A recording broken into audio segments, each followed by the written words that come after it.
রহমান রহিম।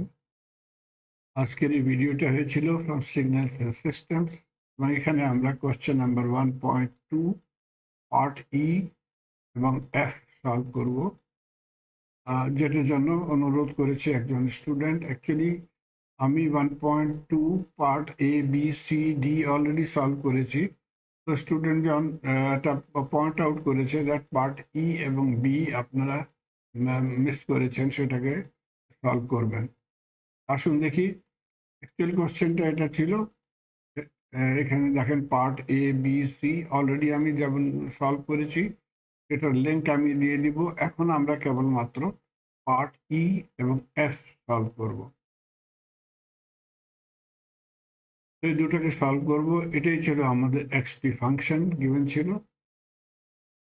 প্রথমে পার্ট ই, এখানে দেখেন পার্ট ইটাকে বলা হয় এক্স টি প্লাস এক্স মাইনাস টি অ্যাড করতে হবে এবং সেটাকে মাল্টিপ্লাই করতে হবে বাই ইউনিট স্টেপ ফাংশন। তো প্রথমে আমরা এক্স মাইনাস টি ড্র করে নিব। এক্স টি এটা ছিল, এক্স মাইনাস টি যখন বলা হয় তার মানে হয় এই সিগন্যালটাকে আমরা উল্টা করে দিব, ফ্লিপ করে দিব অ্যাক্রস দিস পয়েন্ট। তো এখানে দেখেন এখন যে পোর্শনটা ছিল রাইট হ্যান্ডে সেটা লেফট হ্যান্ডে চলে আসবে এবং লেফট হ্যান্ড পার্টটা রাইট হ্যান্ডে চলে আসবে, সেটা ফ্লিপ হয়ে গেল। এটাকে আমরা বলতে পারি এক্স মাইনাস টি। এখন ইউটি এর সঙ্গে মাল্টিপ্লাই করার মানে কি হয়েছিল? আমরা জানি ইউটির ভ্যালু হয় 1 ফ্রম টি অনওয়ার্ড। টি থেকে যখন আগে যাব তখন ইউটি বরাবর হবে 1 এবং লেফট হ্যান্ড সাইডে এটার ভ্যালু 0। তার মানে হয় যখন আমরা ইউটির সঙ্গে মাল্টিপ্লাই করব তখন এই আনসারটা, এটার যে আনসারটা হবে সেটা 0 হয়ে যাবে। সেই জন্য আমরা এখানেই এটাকে আমরা নেগলেক্ট করে দিব, কনসিডার করব না লেফট হ্যান্ড সাইডটাকে, কেবলমাত্র রাইট হ্যান্ড সাইডটাই আমরা ইউজ করব। তো তার জন্য আমি এখানে গ্রাফটা নিয়ে নিয়েছি। এখন প্রথমে আমাদেরকে অ্যাড করতে হবে এই দুটো পয়েন্ট, কিন্তু এখানে কনফিউশন আছে। এখানে দেখেন এই ভ্যালুটা 1 নেবেন অথবা 2, সেই মতো এখানে ভ্যালুটা কি ছিল 1 অথবা 2। সেই কনফিউশনটা দূর করার জন্য আমি একটা লাইন ড্র করেছি স্লাইটলি নিয়ার দিস আগে। এখন এখানে দেখেন এই ভ্যালুটা ছিল আমাদের 2 এবং এখানে ভ্যালুটা হয়েছিল 1, তো টোটাল কি হয়ে যাবে 3। তো 3 তে উপরে আমরা একটা লাইন ড্র করব আপ টু দিস পয়েন্ট। তো এই লাইনটা আমাদের হয়ে গেল ফ্রম 0 to 1। তারপরে এখন আমরা দ্বিতীয় ভাগটার জন্য আমরা এখন এটার এখানে ড্র করব লাইনটা। এই লাইনটা নিয়ে আসি এবং এখানে দেখেন ভেরি নিয়ার টু দিস এই ভ্যালুটা ছিল +1 এবং এখানে ভ্যালুটা ছিল 0। সো 1 প্লাস 0 হয়ে গেল 1। তো এট 1 আমরা একটা পয়েন্ট মার্ক করে নিব। তারপরে এখন থার্ড অপশনটার জন্য আমরা এখানেও লাইন ড্র করব, কিন্তু এই লাইনটা আমরা রাইট সাইডে যাই তখন এখানেও 0 ছিল, এখানেও 0 ছিল, কিন্তু আমাদের সিগন্যালটা আছে লেফট হ্যান্ড সাইডে। সেই জন্য আমরা এই পয়েন্টটাকে কনসিডার করব। অ্যাকচুয়ালি এখানে কি ছিল 0 এবং এখানে ছিল -1, তো টোটাল হয়ে যাবে -1। তো -1 পয়েন্টটা আমরা মার্ক করে নিয়েছি অ্যাট 2। এখন এই দুইটাকে আমরা কানেক্ট করে দিব to find out the line. এটা কানেক্ট করে দিয়েছি, এটাই হয়ে গেল আমাদের আনসার। কিন্তু এটাকে নিট করার জন্য আমরা ভার্টিক্যাল লাইনগুলো কানেক্ট করে নিই। তো এই ধরনের আপনারা প্লট করবেন আনসারটা, কিন্তু সলিউশন ম্যানুয়ালে এটার আনসার ডিফারেন্ট গিভেন ছিল, এই ধরনের গিভেন ছিল। এটা আমি মনে করি কারেক্ট হয় না। আপনারা এটাকে সলভ করবেন এবং আমাকে দেখবেন আমার আনসারটা কারেক্ট ছিল অথবা সলিউশন ম্যানুয়ালের আনসার কারেক্ট ছিল। আমাকে ফিডব্যাক দিবেন। আমি এই আনসারটা চেক করার জন্য চ্যাট জিপিটির হেল্প নিয়েছি, কিন্তু চ্যাট জিপিটি আনসারটাও এখানে কনফিউজড আনসার ছিল।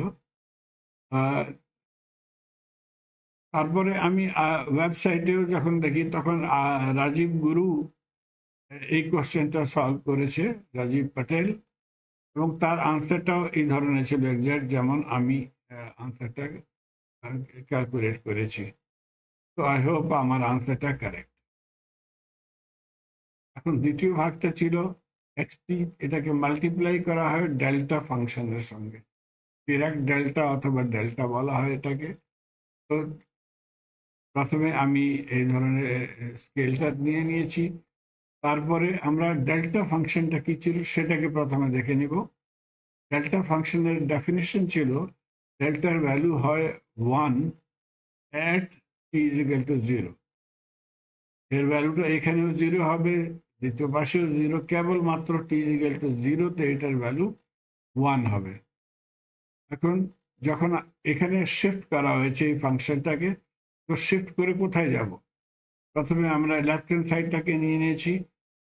এখান থেকে দেখেন অ্যাপারেন্টলি মনে হয় যে +3/2 জন্য আমরা এখানে আসবো, কিন্তু যখন আমরা এটাকে ইকুয়াল টু 0 পুট করে নিব, 3 + 3/2 t + 3/2 ইকুয়াল টু 0 যখন পুট করব, তখন t হয়ে যাবে -3/2।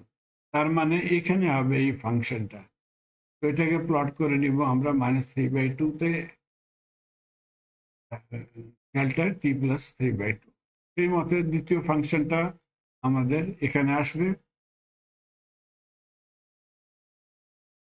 t -3/2 ইকুয়াল টু 0, তার মানে হয় t বরাবর হয় 3/2। 3/2 তে এই ফাংশনটা আমরা প্লট করে নেব, 3/2 তে প্লট করে নিয়েছি। কিন্তু আমার কোশ্চেনটাকে আমরা অ্যাকচুয়ালি অ্যাড করার জন্য আমরা এটাকে এই ধরনের লিখে নেব, প্লাস সাইন এবং ব্র্যাকেটের মধ্যে মাইনাস সাইন, নেগেটিভ সাইন। এবং নেগেটিভ সাইনের মানে হয় এই ম্যাগনিটিউডটা উল্টা হয়ে যাবে, নেগেটিভ সাইডে চলে যাবে। তো এই ধরনের আমাদের মাইনাস ডেল্টা t -3/2 হয়ে গেল। এখন এই দুটোকে আমরা ইজিলি অ্যাড করে নিতে পারি। যখন আমরা অ্যাড করব তখন আমাদের এই গ্রাফটা চলে আসে, কিন্তু এটার সঙ্গে এখন এক্সটি মাল্টিপ্লাই করতে হবে। আসুন দেখি এক্সটি কি ছিল সিগন্যালটা, এই সিগন্যালটা ছিল এক্সটি। কেমন করে মাল্টিপ্লাই করব, তার জন্য এই ফর্মুলাটা আমাদেরকে মনে রাখতে হবে। এখানে বলা হয় যখন ফাংশন xn মাল্টিপ্লাই হয় with delta shifted by n0, তখন ওই ফাংশনের ভ্যালুটা হয়ে যাবে যে n পয়েন্টে যে ভ্যালুটা হয়েছিল কেবলমাত্র সেই ভ্যালুটাই আমরা নিব। এখন আমাদের ছবিতে দেখেন ডেল্টা এখানে আছে, তো এখানে এটাকে আমরা বলবো এখন n-2 অথবা সরি n0। তো আমাদের n0 হয়ে গেল -3/2। তো আমরা এটা এখানে ফাংশনের ভ্যালুটা কি ছিল তার জন্য এগেইন আমরা একটা লাইন ড্র করব। এই লাইন ড্র করেছি, এখন আমাদের ফাংশনের ভ্যালুটা এই ভ্যালুটা কেবলমাত্র আমরা নিব। এবং এই ভ্যালুটা কত ছিল, এখানে দেখেন এই লাইনটা 0 লাইন এবং এটা ছিল মাইনাস লাইন, এটার মধ্যে ছিল দুইটার এবং 1:1 রেশিও ছিল, সেই জন্য আমরা বলতে পারি এটার ভ্যালু হবে 0.5। আপনার জিওমেট্রি ইউজ করে এটাকে ক্যালকুলেট করতে পারেন, সেই ভ্যালুটাই পাবেন আপনারা বাই সিমেট্রিক ট্রায়াঙ্গেল মেথড। 0.5 হয়ে গেল। এই মতে এখন দ্বিতীয় ডেল্টা যেখানে ছিল এখানেও আমাদের ফাংশন ভ্যালুটা কি ছিল, লাইন ড্র করে নিয়েছি এবং এখানে আমাদের ভ্যালু হবে 0.5, পজিটিভ 0.5। দেখেন +1 এবং 0 লাইনের মধ্যে ছিল এটা, তো পজিটিভ 0.5। এখন কেমন করে মাল্টিপ্লাই করব, এই ভ্যালুটার সঙ্গে আমরা এটাকে মাল্টিপ্লাই করব এবং এটার সঙ্গে এটাকে মাল্টিপ্লাই। তো -5 মাল্টিপ্লাই বাই 1, এই ভ্যালুটা 1 ছিল, তো আমাদের আনসার হবে -5। তো এইটার জন্য প্রথম ভাগটার জন্য আমাদের প্লট এই মতো হয়ে যাবে, -5 নিচে চলে আসছে ডেল্টা সাইন। দ্বিতীয় ভাগটাও এক্স্যাক্টলি সেম টেকনিক। এটার সঙ্গে আমরা 5 মাল্টিপ্লাই করে এখন এটা -1 মাল্টিপ্লাই বাই 0.5, তো -0.5, -0.5 হয়ে গেল দ্বিতীয় ভাগ। তো এটাই আমার আনসার ছিল। বইতে এগেইন এটা ডিফারেন্ট আনসার গিভেন ছিল সলিউশন ম্যানুয়ালি, সেটা আমি মনে করি কারেক্ট হয় না আনসারটা। এখানে আমি এগেইন চ্যাট জিপিটির হেল্প নিয়েছি এবং চ্যাট জিপিটিটাও কনফার্ম করেছে দ্যাট আনসার -5 হবে অ্যাট দিস 2 পয়েন্ট। আমি আশা করি আপনারা এটাকে ফলো করতে পারছেন। Please let me no through year comments. ধন্যবাদ।